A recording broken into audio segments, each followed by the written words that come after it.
এই ছেলেরা তোরা নামাজ পড়বি কোন দিন? তোরা মানুষের বাচ্চা না? জীবন মানে কি শুধু বেডি? হ্যাঁ, জীবন মানে শুধু বেডির পিছনে আড়ো না?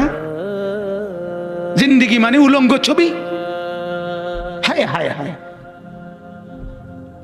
ছেলেদের জীবনে এটা একটা মোবাইল, একটা মোটরসাইকেল, এই দুইটাই সম্পদ। একটা মোটরসাইকেল যার আছে 7,000 ধন পাইছে। সোজা হিসাব, ঢাকা থেকে মোটরসাইকেল ছাড়ে কক্সবাজার গিয়ে থামে। হ্যাঁ, প্রতিদিন রাতে, প্রতিদিন শত শত ছেলে মোটরসাইকেল চালায়।